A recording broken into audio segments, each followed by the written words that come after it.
நான் சாமி படத்தை பார்ப்பேன். இந்த சாமி படம் வந்து நம்மள மாதிரியே தானே இருக்கும் இல்ல? நம்மள மாதிரியே தான் இருக்கும். நீ காளி எல்லாம் பாரு, நம்மள மாதிரியே இருக்கும். ஒருத்தர் ஒரு வீட்டில் என்ன அநியாயங்க இது. ஒரு பொண்ணு கேட்டுச்சான் அவங்க ஹஸ்பண்ட் கிட்ட, நாங்கள் ஒரு 2 மணி நேரம் வெளில போகிறேன், வேற ஏதாவது வேணும். இல்லை அதுவே போதும்னாரு.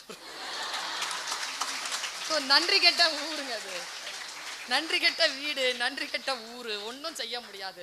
நான் அந்த அந்த அந்த உருவத்தை பார்ப்பேன். நான் எப்படியுமே டிஃப்ரெண்ட்டாக தான் பார்ப்பேன். எதை பார்த்தாலும் கொஞ்சம் டிஃப்ரெண்ட்டாக பார்க்கணுங்க. எல்லாரும் பார்க்குற பார்வை ஒன்று, நாம கொஞ்சம் அப்படி டிஃப்ரெண்ட்டாக பார்க்கணும். எனக்கு சிலம்பொலி செல்லப்பன் ஐயா இருக்கார் இல்லையா, அந்த சிலம்பொலி சென்னப்பன் ஐயான்னு ஒருத்தர் இருக்கிறார், இப்பவும் இருக்கிறாரு. 90-95 வயசு இருக்கும் அவருக்கு. அவரெல்லாம் கூப்பிட்டா நான் வந்து பேசுவாருங்க, பிரமாதமா பேசுறா. ஒரு வாட்டி நான் அப்படி கேட்கிறேன், ஒரு நிர்வாகி, ஒரு நீதிக்கு உட்காரக்கூடியவர்கள், நீதிபதியாக இருக்கக்கூடியவர்கள், நிர்வாக அதிகாரத்தில் இருக்கக்கூடியவர்கள், தான் ஒரு கையெழுத்து போட்டால் ஒருத்தருடைய தலையெழுத்து மாறும் என்கின்ற நிலையில் அந்த பேனாவை பிடித்து வைத்திருப்பவர்கள் எல்லோரும் கேட்க வேண்டிய பேச்சு. அவர் சொன்னாரு, ஒரு சின்ன ஒரு கணக்கு சொன்னாருங்க. ஒருத்தன் தூங்கிட்டு இருக்கிறாங்க, 2 பேரும் வழிபோக்கர்கள். சீக்கிரம் சொல்லி முடிக்கிறேன். ஒரு ஆள் வந்துட்டு சாப்பாடு கேட்குறான். இவங்க 2 பேரும் முழிச்சு சாப்பாடு தட்டை எடுத்து வைக்கிறாங்க. அவன் சொல்றான், பணம் இருக்கையா, சாப்பாடு பாலைவனத்தில் என்னத்த காசு கொடுக்குற, உட்கார சாப்பிடலாம் அப்படின்ட்டு ஆஃபர் பண்றாங்க. சாப்பாடு 2 பேர் எடுத்து வச்சு சமமா பிரிச்சு சாப்பிட்டாங்க. சாப்பிட்டு அவன் போயிட்டான். இந்த வழிபோக்கர்கள் தூங்கிட்டாங்க. முழிச்சு பார்த்தா அவன் சாப்பிட்டு போன டப்பால 8 தங்க காசு இருந்து. 8 தங்க காசை எடுத்த உடனே அவன் ஏ ஒருத்தன் பி ஒருத்தன் வச்சுக்கோயேன், ஒருத்தன் நீ ஒருத்தினா ஓகேவா, எடுத்துட்டு ஒருத்தன் சொன்னா, இந்தா 4 காசு உனக்கு 4 காசு எனக்குன்னா. சிலம்பலி ஐயார் சொன்னது இது.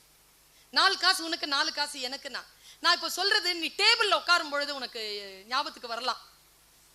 இது இந்த பாயிண்ட் உன் கையெழுத்து போடுறதுக்கு முன்னால உன் விரல் கொஞ்சம் நிற்கலாம், அல்லது நின்ற விரல் போய் கையெழுத்து போடலாம், ஏதோ ஒன்று நடக்கலாம்.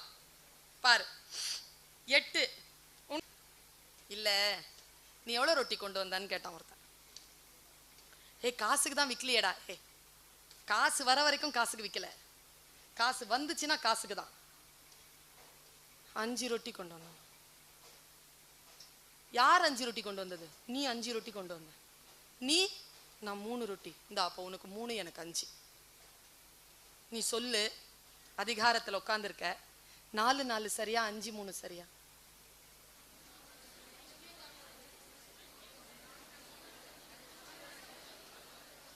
சரி சரி வச்சுக்கோங்க. 4 4 5 3ல அவங்க எல்லாருமே பஞ்சாயத்து தலைவர்கிட்ட போனாங்க. பஞ்சாயத்து தலைவர், வாங்கடா இங்க, காசுக்கு அடிச்சுக்கிறீங்களாடா, காசு கொடுங்கடா கையில. காசு வாங்கி வச்சுக்கிட்டாரு பஞ்சாயத்து தலைவர். எவ்வளோடா நீ ரெட்டி கொண்டு வந்த? 5 சாமி. நீ 3 சாமி. எப்படி சாப்பிட்டீங்க? சமமா வச்சோம் சாமி. எவ்வளோ ஆச்சுடா?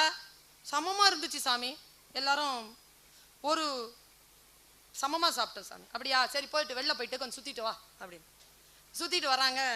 5 ரொட்டிக்காரன் கையில அப்படி ஒரு காசு கொடுத்து அமிச்சிட்டாரு. 3 ரொட்டிக்காரன் காசு கொடுத்து அமிச்சிட்டு 2 பேரும் இனிமேல் ஃப்ரெண்ட்ஸே கிடையாது, 2 பேரும் தனித்தனியா போகணும், ஓகேவா அப்படின்னு அமிச்சிட்டாரு.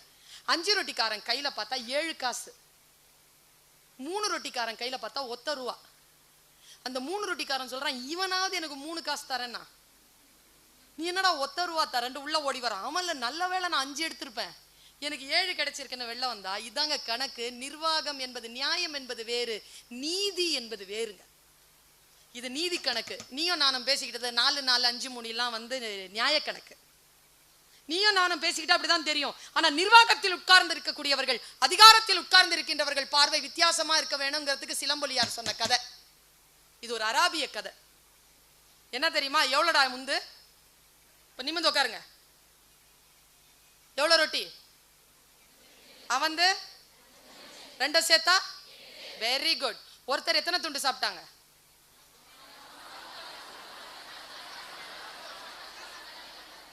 Very simple. 8 ரொட்டி, ஒரு துண்டுல, ஒரு ரொட்டியில 3 துண்டு, ஆளுக்கு ஒவ்வொரு துண்டு சாப்பிட்டாங்க. 8 ரொட்டினா ஆளுக்கு 8 துண்டு. சிலோவா இருக்கிறாங்க, கரெக்டா? ஏதாவது தப்பா? 8 ரொட்டி ராஜாத்தி, 8 ரொட்டி ராஜா. 1 எடுத்து 3ஆ பிரிச்சிட்டோம். 8 ரொட்டியில 3 3ஆ பிரிச்சிட்டோம். மொத்தம் எத்தனை துண்டு? 24 துண்டு. எப்பா பாஸ் பண்ணிடுவீங்க எல்லாருமே. 24 துண்டாச்சா? ஆளுக்கு எவ்வளவு சாப்பிட்டுருக்காங்க? 8 சாப்பிட்டுருக்காங்களா? 5 ரொட்டிக்காரங்கிட்ட எத்தனை துண்டு? 15 துண்டு. அவன் எவ்வளவு சாப்பிட்டுருக்கான்? எவ்வளவு கொடுத்துருக்கான்? அதனால அவனுக்கு 7 காசு. இவன் 3 ரொட்டிக்காரன் எவ்வளவு துண்டு? 9 துண்டு. எவ்வளவு சாப்பிட்டுருக்கான்? எவ்வளவு கொடுத்துருக்கான்? அதனால அவன் கையில 1. இதுக்கு பேரு நிர்வாக கணக்கு. புரியாதவங்க ஸ்லோவா ரீகலெக்ட் பண்ணி புரிஞ்சுக்கோங்க. டைம் ஆயிடுச்சுட்டு வேகமா சொல்லிட்டு போறேன். தன்னம்பிக்கையோடு செயல்படுங்க. நான் அந்த படத்தை பார்த்தா 2 கை நமக்கு இருக்கிற மாதிரி இருக்கா, 2 கை 2 கால் நமக்கு இருக்கிற மாதிரியே இருக்கும் சாமிக்கு. எக்ஸ்ட்ரா பின்னால 2 கை இருக்கு தெரியுமா? பின்னால இருந்து வந்திருக்குமே, இப்படி இங்கிருந்து வந்து இப்படி நிக்குமே, இங்கிருந்து வந்து இங்கிருந்து வந்து நிக்குமே. இந்த 2 கை என்ன தெரியுமா? ஒன்று புன்னகை, ஒன்று தன்னம்பிக்கை. இது 2 இருந்ததுன்னா நாமளும் சாமி தான். நம்மகிட்டயும் ஆற்றல்கள் வரும். நல்லா ஜெயிக்கிறது பழகிக்கோ. கான்ஃபிடன்ஸ் தான் ஜெயிக்கிறதுக்கான மூல மந்திரம். கான்ஃபிடன்ஸ்.